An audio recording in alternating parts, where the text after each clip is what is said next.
Okay, honey, this is it. My mother's voice rang with false cheer, too loud inside the little Honda she was still figuring out how to drive. She hit the brakes and the car slid slightly on the wet pavement. I grabbed at the door for safety, but accidentally opened it.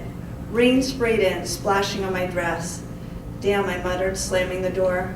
I wasn't used to being a passenger any more than she was used to driving. Even the weather here sucks. It did rain back home too, sweetie, she said. Her hands played absently with the silk scarf looped around her neck. She plucked at one of the splatters of paint that stuck to its fringe. I know the first day is hard, but I'm sure you'll make friends fast. I pulled a napkin out of the glove box and began blotting my dress. I can't even say the name of the stupid school. I glanced out the window, through the gloomy wet, to the blue letters on top of the ugly brick building, Milosevic High. I'm sure there's a great story about how the school got such an unusual name, she said. I snorted. Seriously, honey, I bet you'll come home laughing about it. Yeah, that's gonna happen, I muttered. I crumpled the napkin and put it back in the glove compartment. Matisse, small-town living might surprise you. There really is a lot happening here. What, is there a gallery opening I missed in the Prague Post? Well, it's what Dad needs right now, she said. I looked down at the water stains on my dress as silence filled the car. I willed my mom not to make this morning worse by reminding me of the real reason we'd moved here. I didn't need to think about that before my first day at the lamest high school in existence. You know, she started.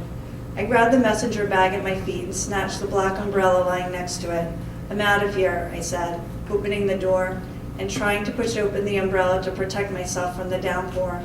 I succeeded only in poking my cheek and spraying water into the car. I'll walk home, I said as I shut the door. Her "bye, sweetie" was muffled by the rain pelting down around me.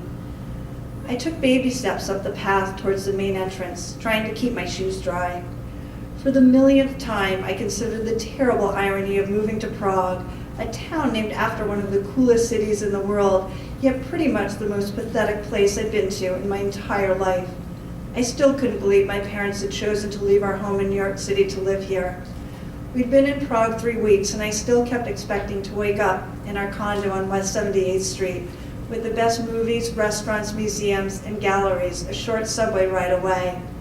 Instead, I woke up to the thrilling possibility of seeing one of the 2 second-run movies playing in town, or eating at the local pizza place where they didn't even have sun-dried tomatoes as a topping.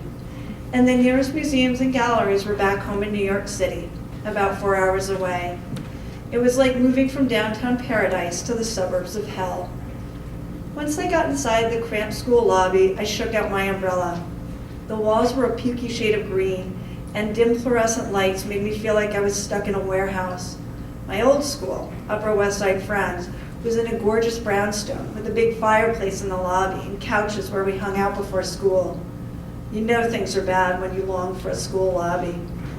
Around me, girls shrieked and guys slapped one another on the back. People glanced at me as I strode past. I heard a girl mutter, "Nice dress," and then laugh with her little group of friends. My black vintage Jackie O style was nice, much too nice to be appreciated in this dump. After school, I walked into town. The rain had stopped, and I wanted to get a new book on my way home. 2 girls brushed past me on the sidewalk, their heads bent together.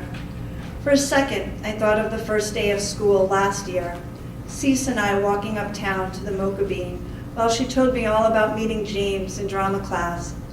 Of course all that had changed, but walking with Cece on the first day of school, that was a good day. It's only a few blocks from the high school to the main street of Prague. There are a couple of stores, a sad little park with a rundown playground, and a parking lot with 5 or 6 cars in it. I walked up to the bookstore, and as I reached for the door, 3 kids pushed their way out. 2 guys, who looked like twins in their jeans and football jerseys, came first, followed by a girl in a bright pink mini dress. They were so intent on their conversation that they didn't even notice when they hit me with the door. "Man, what was with that guy?" the girl asked. "What a freak," one of the guys with her said. The other guy started jerking and shaking his arms. They all cracked up. "That's just how he looked," the girl crowed. I froze, unable to tear my eyes away from the guy waving his arms. He had added grunting sounds to his act, and the girl was doubling over. The blood in my veins turned to ice. Sweat pricked my temples and my breath was stuck, pressed down tight in my chest. I couldn't move or think, not that I had to. I knew the freak they were making fun of. I didn't need to go inside to see it was my father.